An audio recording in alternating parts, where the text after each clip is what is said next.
Hi, I'm Terry Murphy with the Women's Wisdom Network, senior editor for Realty Times, Women in Business, Women in Real Estate. In the men's room with Murph, and we have the man in the men's room, but we also have his wife, so we're safe. I have Gregory JP to you, Godek. He is the author of the romantically well, I would just say people who want to be romantic, 1,001 Ways to Be Romantic. He is with the reason he is romantic. He is with Karyn Buxman. There she is. She's our neurohumorist. We got to interview her last week. It's annoying that they're adorable and they kiss in front of people and they're all gooey and everything. But the fact is if you're Mr. Love, if you're Mr. Romance, Mr. Godek, why does she have an L with a circle thingy through it on her left side of her there? What is that? Christmas program, right? Yeah, it's a Christmas program. Okay. This is a Christmas button.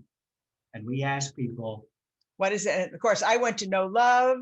Other people went to know something else. Mm-hmm. And go ahead. What does it say? Read it out loud. It says no L. Ding, ding, ding, ding, ding, ding. You win. It only took me, we had to play with that just so you all know that I did not get that because God forbid I would get anything that quick. I'm so excited to have you both here. But one of the things I was thinking about, and of course she has a cup that says naughty. Of course she does. Right. Everybody else naughty. I'm the nice one. We because of this interview, we brought out all of our Christmas boxes, so we are ready to roll. Prepared to play. We are, yeah. And this is why we love him and we love her. Although it makes you want to go into your husband's wherever he's sitting in front of the television and go, "You should be more like Greg." Okay, you should be more like Greg. Let's see. We've authored 12 books in 12 years. Clearly, you're an overachiever, Greg. I say. More than 3 million as an M million copies of his books have sold worldwide. You put the woo in wooing. You did. How did you do that? Tell us about this book. And the reason I wanted you to share with us your amazingness is because this, how do you be romantic at the holidays, which is already about gift giving and everything else? What works. And I'm going to tell you, no disrespect, because we're in the men's room. We love men. This is not about, gender bashing, but I don't think some men get it. And I think that you could help them. Would that be accurate? Absolutely. A lot of guys don't get it. But here's a very interesting thing. When guys are dating, they woo women. Now, not everybody is great at it, but guys know they need to woo, right? And actually, a lot of guys are wonderfully creative and romantic when they propose, right? Which is proof that pretty much they all have the ability, okay?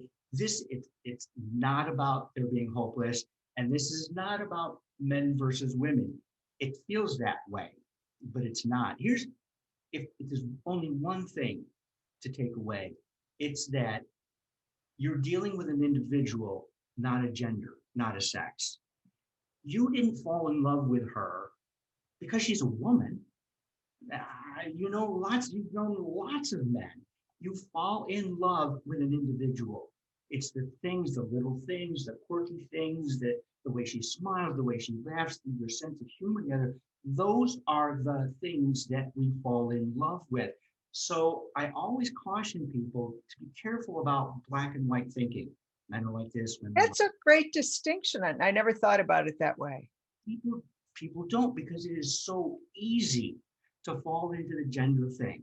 Now, it's easy and it's funny too. Look at every comedian in the world, right? The same jokes. He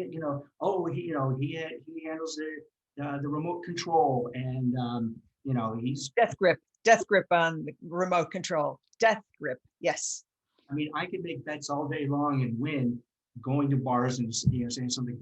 I'll bet $5 she owns more shoes than you do. Ha ha ha. Okay. But that's not what love and relationships are about. Love is about this connection. And what romance is about is staying connected. And so all of the romantic gestures and the gifts, their purpose is to say, I love you. I'm thinking about you. Yeah. That's what it is. Let me go way back to the beginning here, because I think about this more than most people do. But I have to tell you though, it just happened. I had a girlfriend when I was in kindergarten. It was there are lots of little kids who, have these little boyfriend girlfriend thing. It just never made sense to me not to play with the girls too. And I just never outgrew it. The teacher thought she was punishing the kids in the classroom. You have to go sit with the girls, and Greg's like, yay! Yay! Yeah, that's the way it is. He's blushing. Let me make this distinction because people don't think this through. Love and romance are not the same thing. Love is a feeling. I feel love. I love you. What does that mean? It's an internal experience. I love you. Now, if I don't do anything, if I don't tell you, if I don't play cards, if we don't go out, if we don't make out, how would you ever know that someone loved you unless they made a gesture? That's what romance is. Romance is the action step of love. And the other thing people mix up all the time is infatuation in love. Oh yeah. Oh yeah. Married. I hear that all the time. Well, he's not the person you married. You were both crazy in love for that whole infatuation period. Your amygdala took over your prefrontal cortex. There you go. There you go. That's just what we were like.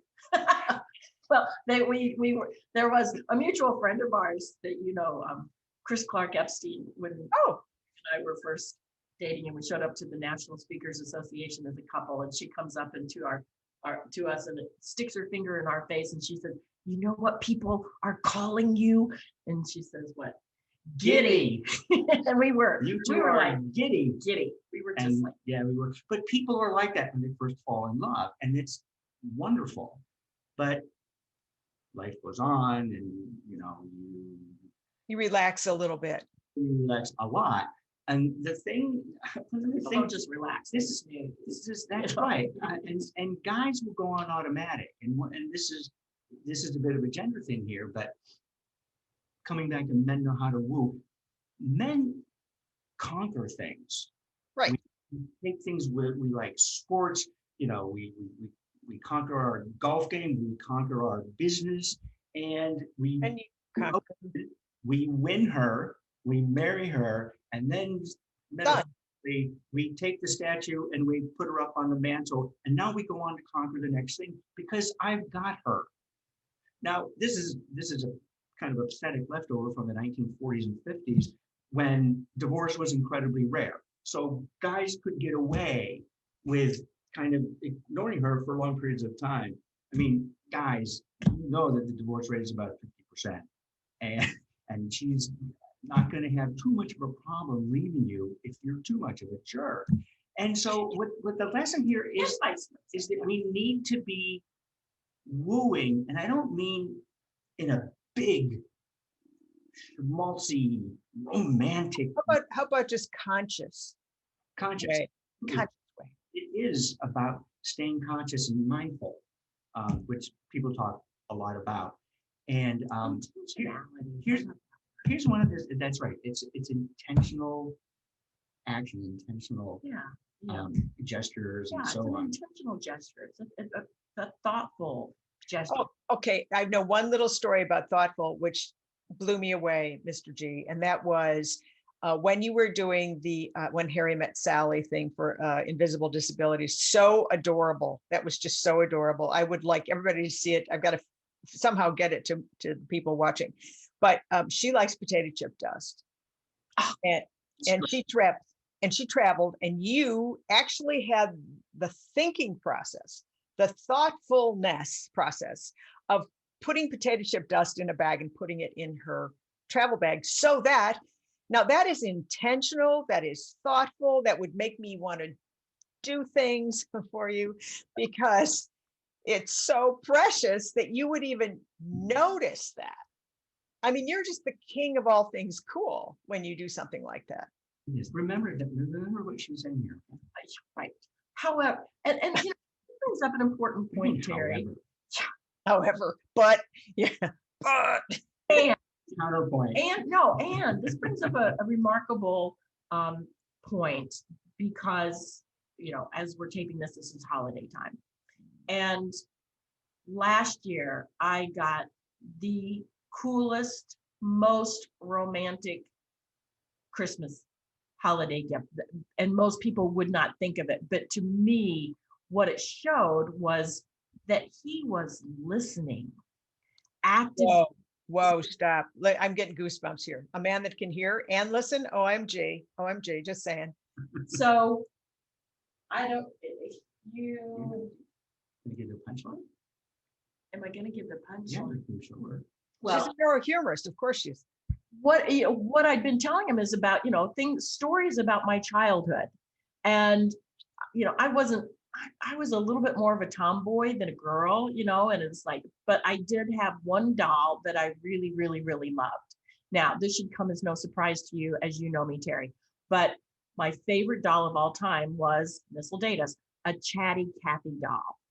A Chatty Cathy doll, you pull the ring and she talks, and it was like, Right. gosh, Oh my God. oh my gosh, we're just like, we're both like, and that was my nickname as a child from my parents. So, you know, here's Chatty Cathy. So I just happened to mention that. That was like mid-year. Just Yeah. in conversation, in passing, like what was your favorite thing as a kid? And, you know, last year we said, you know, we're not going to get each other any gifts or anything big or whatever. But of course, after, you know, Christmas little tchotchkes have been dispensed, there's still a box under the tree. And he said, you know, this is, you know, just for you. And so I, you know, got it. I opened it out. I took out the tissue paper, and here is a vintage Chatty Cathy doll, complete with The ring. Oh my goodness. Now, kind wait, of that, first of all, that had to take an enormous amount of effort to find. yes. First of all, you had to think about it. I'm telling you. eBay. Come on, you guys. This is I don't- not brain surgery here. But the fact that he had listened, took the time to hunt it down. My point. It's not like he ordered it, you know, like, okay, send a case. OMG. Greg, no wonder you wrote the book. Oh, Some of the thinking process, because it's not that magical. Remember, I was talking a little bit about people as individuals, okay? I've got a list in the book. I actually haven't looked at it in a while. Number 487 is memorize this list. Now, it's about her as an individual. So it's, you know, there's two kinds of romance. There's generic romance and individual romance, okay? Generic romance, we all know it. Roses, candy. Oh, thank you. Okay, thank you. And not everybody knows what that is, just saying. Is dancing, walk on the beach. It's all A romantic. Valentine's card from the grocery store. That's happened. That's all generic, and that's easy, and that's why we do it in the beginning of dating, because you don't know what her favorite things are.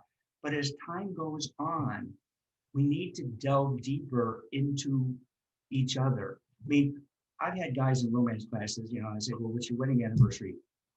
I don't know. What's your birthday? I don't know. Okay. How about what's your favorite perfume? You've been living together for 20 years and they don't know. Right. And there's a list. Gathered this list. It's What page? What page? Depends on the 128. edition.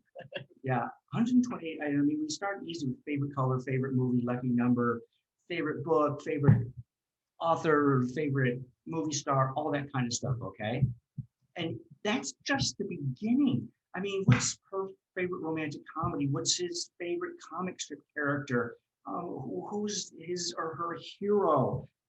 Favorite food, favorite kind of music, favorite specific singer, like you said, favorite perfume, favorite kind of car, favorite color for a car. This was just the beginning. This is 128 things. With that list alone, there's one of those things, and play with it. And here's another core concept in the whole thing in keeping love and romance alive. And here's where women make a mistake, okay? Stop using the word romance. Oh, honey, why aren't you romantic anymore? She doesn't want to hear it. And it's whining and it's complaining. So let's try not to do that. Replace the word romance with fun and creative. Remember how much fun we used to have when we were dating? We should have more fun. Like, we do crazy things and being creative about it. And here's the thing, we're all creative. I mean, think about what most of you do at work. You solve problems. And a lot of that involves creativity. Just dealing with other people is a creative action. And what so many people do, and I don't want to just beat on the guys' heads here, but they come home from work and they just turn it off. I'm done. Okay, now I never thought of that either. And that's quite true because they, if you know, Karyn, we've talked about the men have boxes, women have circuitry. That box is done, it's off. And now you're in your football news, dinner, whatever box. That never occurred to me like that. But you're right. And of course you're right. And here's the other thing. When think back, when you were dating, it was fun. Okay. How many people would say, hey, we're married, it's fun? Not too many that I know. Yeah. And it's like, well, you gotta try. I mean, if you did the thing, if you were as non-active in your marriage when you were dating as a lot of you are in your marriages, she never would have kept going out with you. Well, and you bring up a good point, though. When you're first meeting someone, you do want to find out what their favorite foods are and what their music is and whatever, and then it kind of ends. But that's why I thought the potato chip dust, which for those of you that don't understand, there are no calories in the potato chip dust. In chips, there are lots of them, but if you just eat the crumbs, you're good. But I mean, that was just so thoughtful, Greg. That was just so thoughtful. And I'm thinking, it's not about the potato chip dust, kids. It's about the fact that you thought about something she would like that would make her feel connected to you while you were not together. I mean, that was just awesome. And you bring up a good point. Romance and love are different. And that whole piece about shutting it off after you're married, because yes, you're right, it's an accomplishment, it's done, and then you don't think about it. But when someone, even let's just take the genders out of it, and just think of good friends. If I would have bought Karyn that doll, she would have been ecstatic. The fact that you did it has a different element to it, but because it's so thoughtful, right? So I guess we better read the book. A lot. I mean, I would say if you're a Neanderthal person, boy or girl, reading the book about the ways to be thoughtful or to be connected sounds to me like a slam dunk. It's sort of like the quick tips, isn't it? Couldn't hurt. It's a numbered listing. This is what I often forget to say to people. I mean, it's not just a lot.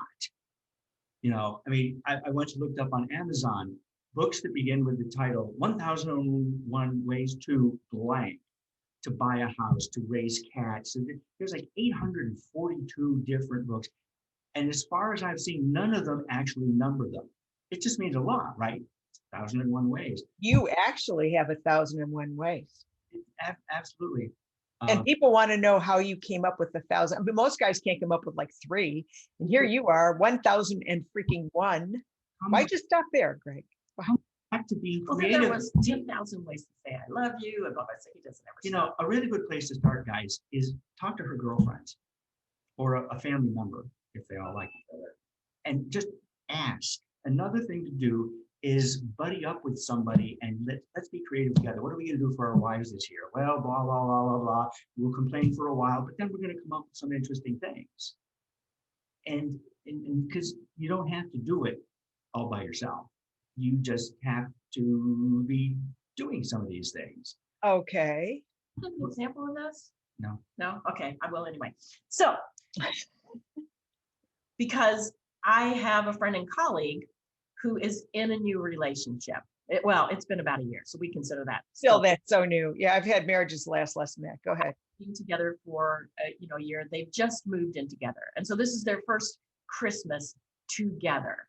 And so, as a romantic gesture to one another, they decided to do an advent calendar, and that one person takes even, one person takes odd. I had shared with her that that's something that we do, and the thing about this was that she and I got together, and she's like, oh, this is an interesting issue, because she said he's actually more romantic than I am. The very first day she opens it up, and there's a love poem to her inside. And, oh, hi. And she's like, oh, I got him. No, this guy was a former contractor. He's not some lovey-dovey, right? Yeah, not in touch with his feminine self kind of guy. Okay, that makes more sense. Thank you, Greg. And so she and I started brainstorming, because I've got advent calendar. We do that here too. And so the two of us, between us, we started brainstorming. What are we going to do for our guys? And I said, well, I do this, this, and this. And she was like, oh, you know what I could do? And then she would spin off from that. And between the two of us, within no time, it's like, okay, we got advent coming for the next several years. We're good. Yeah. Years. And it's not, again, some of the things that we do are rather simple. It's like, this is our advent. That does not look simple to me. That looks like you went to Michael's or some craft store, Hobby Lobby. I mean, we bought it. It's like, it already came. And so, like, yesterday was Greg's. And so, this doesn't have to be complicated. So wait a minute. So every day it's a switch off between one of you? And so so he could tell her what you got. It's hugs and kisses. And kisses. Oh, so sweet. What that piece of paper is called? It has a name. It's called a plume. And I mean, he's played with these in the past, where one time when I was on a flight, I pull out my Bose headphones, I unzip the container, and about 200 hugs and kisses plumes come piling. I mean, I'm making a mess all over the guy next to me, but that's the kind of thing that he's done thoughtfully ahead of time. And then I thought we'd wait. All right, today we haven't opened it today yet. Right. Okay, it's Parents' Day. So you switch off days? Is that what you do? Yeah. Okay. Oh, thanks, honey. Now, see what I mean? Okay. 3 earrings. Oh, how cute. For some of the things that, not everything's going to fit in a little small box, but it's like, what if you gave a GPS coordinate to some place that you want to go for a destination vacation, or you gave a URL to a funny video that you want, or you put the name of a movie that you want to watch together, or you go to Michael's and you get the little miniature figurines or something to put in there of sports enthusiasts. You get the little baseball and baseball bat, or the foodie, and you get the little fake food. I mean, it's like just. But here's the whole premise is it's evidence that you have thought of someone, right. Something that would bring them joy, someone that would make them feel valued, important, significant. I mean, we do a lot on core values in the business side, Greg, and one of our top coaches said and she summed it all up. So, I mean, I have to share it. Her name's Tammy Slaya. We make people feel significant. And when you do that, it brings in customer service, recognition, value, importance, MVP. I mean, it brings in the whole piece. And yet we, like you said, we leave it at the door and then we don't bring it home. So first of all, the advent calendar is amazing. I can honestly tell you, I've never heard of that before, Karyn. So thank you for that. You can tell that I'm the one that needs to read the book. Apparently need to mainline it. Greg, what were you going to say? One of the best romantic things I ever did was probably about 2 months into our relationship. Karyn travels a lot speaking, and you tell, it's better from your point of view. Oh, I know what you're talking about. It was like, which thing, and can I tell this on the air? Here are some other ones we're going to have. We'll have to have that'll be another whole channel. So let's just save those. But I travel a lot. You and I, we spend so much time prior to this year on airplanes. And I was living up in Carlsbad, and for me, comfort is Campbell's tomato soup. Ah, Okay. And so Greg, listen, he knows this. And I had a key to her place. We moved fast, 2 months in. but I get home late one evening, 11 o'clock at night. I'm tired. I go to the cupboard to reach for my comfort food. And in the cupboard, instead of one can of tomato soup, he has come, emptied out my cupboard, and honest to goodness, there is over 100 cans. This looks like an Andy Warhol just poster. There's Campbell's tomato soup shoved into every single, and at first it's like this kind of weird, sick, out of body feeling. It's like, ooh, am I okay? Like, oh, I know what happened here. I see what you did there. Now, a point about this is that Campbell's tomato soup is not romantic. no. But it's for her. It's her comfort food. And if you play, like they say, let's be creative and crazy. What she loves tomato soup. Well, let's give her 100 cans of it and surprise her with. I got to tell you, one of the best parts. I wish that I could have been there to see this. It was wonderful, but it was really great to see people in the grocery stores look. Oh, when you walked up with 100 cans, that is precious. But see, it's so many things that are not classically romantic. Here's one of the smallest things ever. But when did we start doing this? About maybe a little over a year ago. One day we both worked together out of the house. And one day Karyn goes, huh? And I go, what? She goes, it's 4:44. I go, so what? Well, a little while ago, I looked at the clock and it was 11:11. Huh. Ever since then, here's our thing.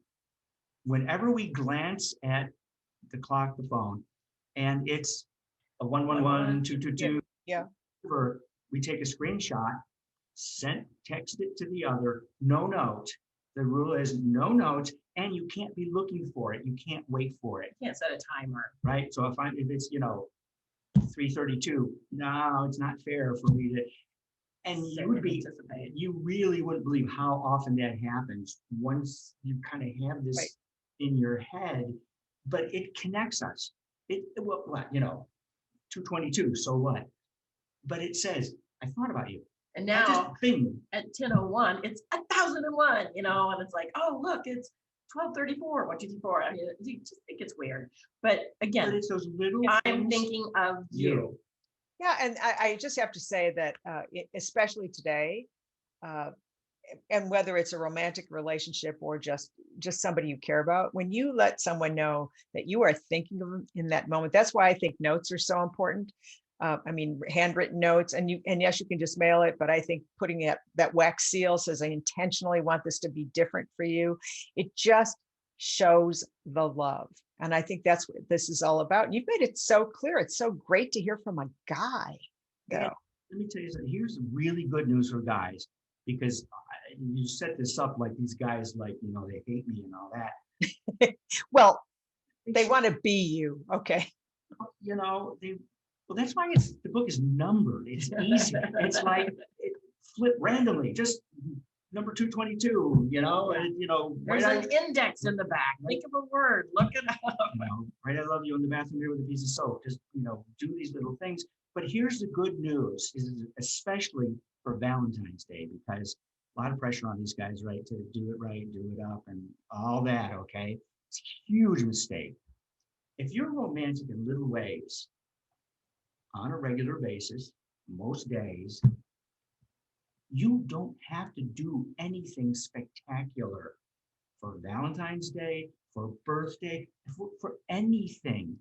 If you have a good level of connection, see, what happens at Valentine's Day is they're trying to make up for lost time. 364 days squeezed into one. Right? There's 10 dozen roses. It's like, oh, for crying out. Yeah, no, I hate that. They all die at the same time too. You can't make up for lost time, guys. It's just like, you spend $1,000. Sorry, it's just. Yeah, you should have spent $10 for 10 days. Would have been great.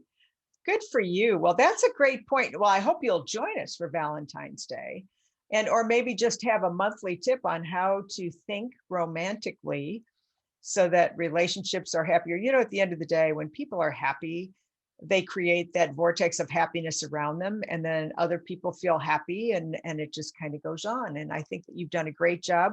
Greg Godek, the author of 1001 Ways to Be Romantic and 12 other books. I mean, how many are there? 12 or 16? Because I mean, there it seems to be. I keep forgetting. You keep forgetting. 1001 More Ways to Be Romantic. Love the course they forgot to teach you in school. I know that title. 10,000 Ways to Say I Love You. Enchanted Evenings. I mean, whatever, Karyn, you really did this one well. Bless your heart, as we say in the South. Karyn is going to continue to join us because she gives us giggles all the time. We love that. Yeah, you too. Yeah. Well, and by the way, for those of you watching, I want you to just notice the subtleness of this. Karyn has on red, he has on green. She's got the button, they've got the cups. Annoyingly adorable, isn't it? Just annoyingly adorable. I'm Terry Murphy for the Women's Wisdom Network. I want to thank you both for being us. Have the best holiday. We love you. And I know that everybody's going to want to get this book as a gift for that person with the remote stuck in their hand, who just needs a little nudge from Greg. Thanks so much for joining us. I'm Terry Murphy. Join us again.